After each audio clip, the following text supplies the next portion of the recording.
figure this together. Let's play this Rocket League. Let's figure out what is time.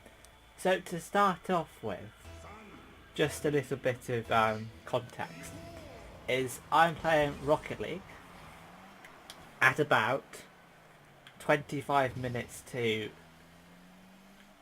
2 o'clock, and we have 5 minutes to play, so we will finish at about 1:30, which is all very good.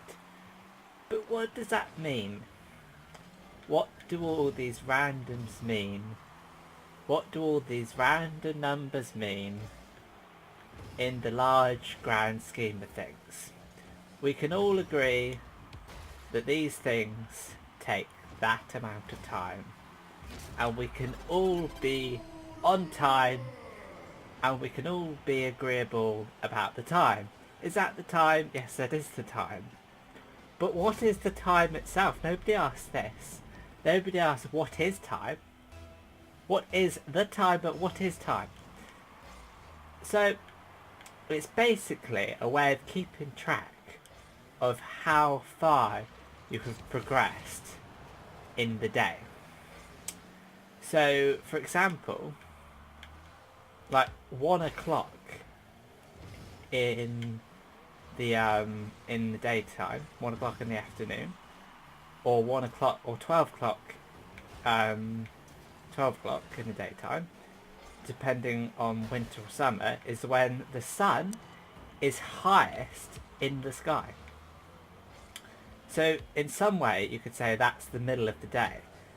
So the time is a way of saying how far you've progressed in the day, and it's also a way of how far you've progressed through the year. So the time has come from partitioning a repetitive process into smaller chunks.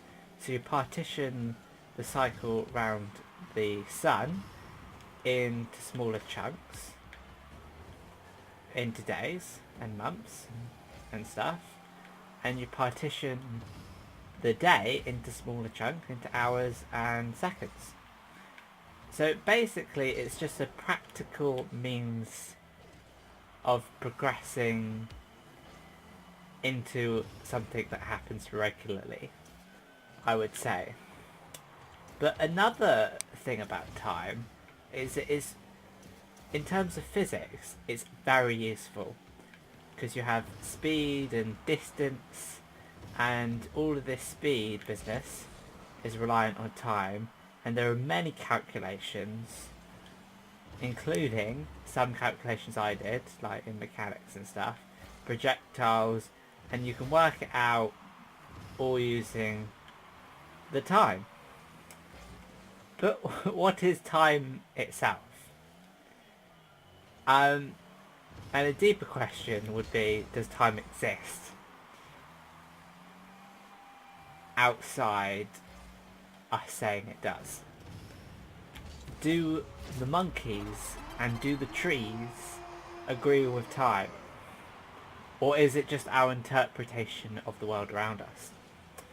These are questions that I'm not sure, but think about it. Trees have layers for every year. So there is some sort of repetitivity happening. There are seasons that happen yearly. That's the repetitivity. There's day and night that happen half daily. That's a repetitivity.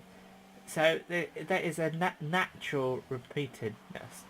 And there's some competing species of plants that breed like every 13 or 17 years, and the reason they do that is so they don't like have to flower or something at the same time as their competitor. So they have prime, so the lowest common multiple happens really irregular, that it really infrequently.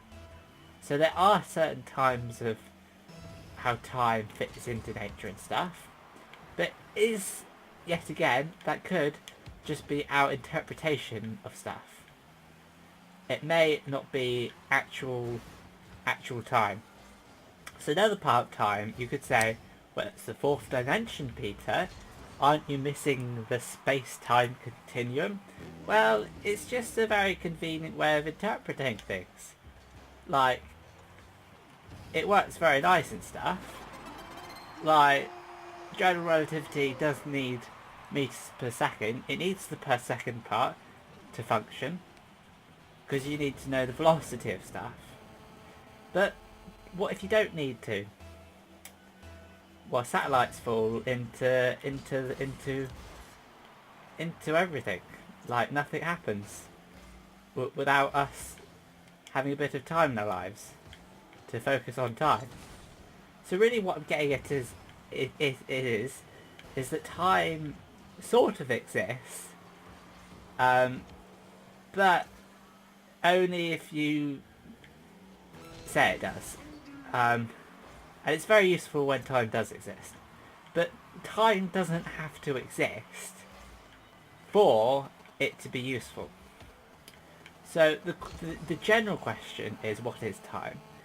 And I would say a la-di-da answer to that is, it's useful interpretation of repetitivity by partitioning it down to smaller chunks. But it doesn't have to exist. It's just useful. Is basically what I'm saying. Thank you for watching. Hope you enjoyed that. See you in my next episode of Rocket League, where I get more than 1 assist, 1 save, 1 shot, 0 goals. Thank you, bye. I love you, ciao.